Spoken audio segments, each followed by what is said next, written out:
Breaking news తెలంగాణలో భారీగా ఐఏఎస్ల బదిలీలు జరిగాయి. కొత్త సీఎస్ గా రామకృష్ణరావు నియమితులవుతున్నారు. కాసేపట్లో ప్రభుత్వం ఉత్తర్వులు జారీ చేయబోతోంది. ఈ నెలాఖరులో ప్రస్తుత సీఎస్ శాంతికుమారి రిటైర్ కానున్నారు.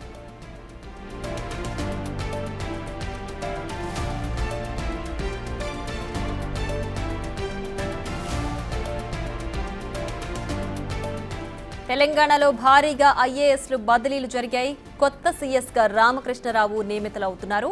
కాసేపట్లో ప్రభుత్వం ఉత్తర్వులు జారీ చేయబోతోంది. ఈ నెలాఖరులో ప్రస్తుత సీఎస్ శాంతికుమారి రిటైర్ కాబోతున్నారు.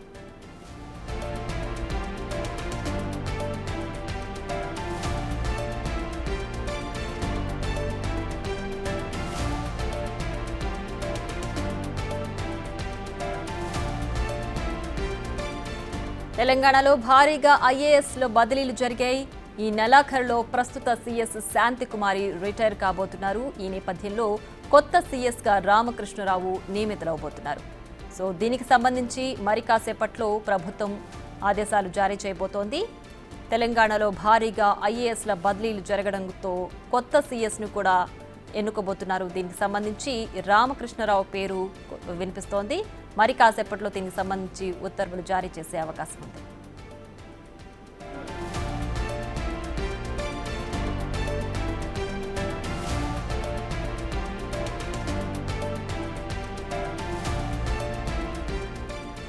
తెలంగాణలో భారీగా ఐఏఎస్ల బదిలీలు జరిగాయి. కొత్త సీఎస్ గా రామకృష్ణరావు నియమితులవుతున్నారు.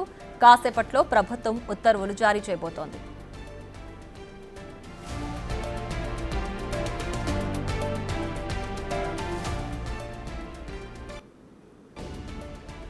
దీనికి సంబంధించి పూర్తి సమాచారం మా ఇన్పుట్ ఎడిటర్ పవన్ అందించడానికి సిద్ధంగా ఉన్నారు. పవన్, చెప్పండి, భారీగా ఐఏఎస్ బదిలీలు జరిగాయి. అయితే కొత్త సీఎస్ కూడా మారబోతున్నారట్లు తెలుస్తోంది.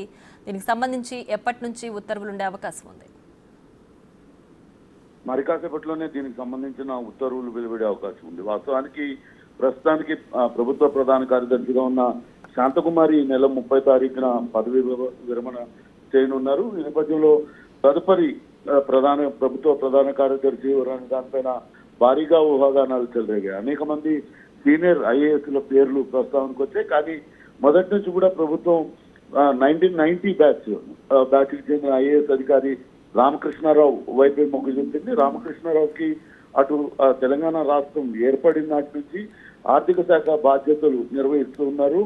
ఆయన వచ్చే ఆగస్టులో ఆయన పదవీ కాలం ఆయన కూడా రిటైర్ కానున్నారు. ప్రస్తుతం ఉన్న ఐఏఎస్ లో శశాంక్ గోయల్, ఆ తర్వాత రామకృష్ణారావు సీనియర్ గా ఉన్నారు. కానీ ఆయన ఆర్థిక సేవలు, ఆయన చేసిన సేవలు కానీ ఆర్థికంగా రాష్ట్రాన్ని ముందుకు నడిపించడంలో ఆయనకున్న అనుభవం తోడ్పడుతుందన్న ఉద్దేశంతోనే ఆయన్ని సీఎస్ గా నియమించినట్లుగా తెలుస్తుంది. రామకృష్ణారావు గతంలో నల్గొండ జాయింట్ కలెక్టర్ గా, గుంటూరు కలెక్టర్ గా పనిచేశారు. అటు తెలంగాణ ప్రభుత్వం బీఆర్ఎస్ కాంగ్రెస్ హయాంలో రాష్ట్ర బడ్జెట్ ను 14 సార్లు అసెంబ్లీలో ప్రవేశపెట్టడంలో ఫైనాన్స్ ప్రిన్సిపల్ సెక్రటరీగా చాలా కీలకమైన పాత్రను ఆయన పోషించారు. ప్రస్తుతం సిఎస్ శాంతకుమారి 89 బ్యాచ్ చెందిన అధికారి. ఆమె తర్వాత ఈయన ఈ నెల 30తో రిటైర్ కానుండటంతో ఆ స్థానంలో అటు రామకృష్ణారావు పేరును ప్రతిపాదిస్తూ అనేక మంది చెప్పారు. దాంతో ఆయనను ఈ పదవికి ఎంపిక చేసినట్లుగా తెలుస్తోంది. పవన్, అయితే ఇప్పుడు కొత్త సీఎస్ రామకృష్ణరావు పేరు వినిపిస్తోంది కదా, సో ప్రధానంగా ఆయన్నే సీఎస్ గా ఎన్నుకోవడానికి ఏంటి అంటే ఆ ఎక్స్పీరియన్స్ ఉన్న ఐఏఎస్ ఆఫీసర్స్ ఇంకా ఉన్నారా, లేదంటే డైరెక్ట్ గా ఈయన్నే ఆ పదవి వరించిపోతోందా?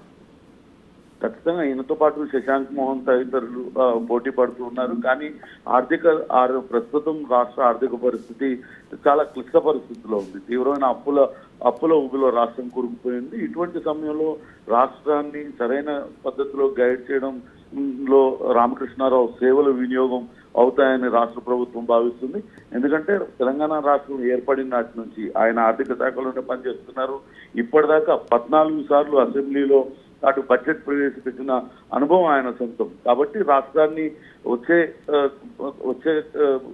సంవత్సర కాలంలో లేకుంటే తదుపరి గాడిలో పెట్టాలి పరిపాలన అంటే ఇటువంటి పాలనా దక్షత, అనుభవం ఉన్న ఐఏఎస్ అధికారి అవసరమని ప్రభుత్వం భావించిన నేపథ్యంలోనే ఆయన పేరును ప్రతిపాదించారు. ఆయన పేరును ఖరారు చేస్తూ మరి కాసేపట్లోనే ఉత్తర్వులు జారీ చేయనున్నారు. ప్రస్తుతానికైతే ఉత్తర్వులు కూడా జారీ అయిపోయినాయి. ప్రస్తుతానికి ఆయన్ని నియమిస్తూ ఉత్తర్వులు కూడా జారీ చేశారు. Right Pawan, thanks for the updates.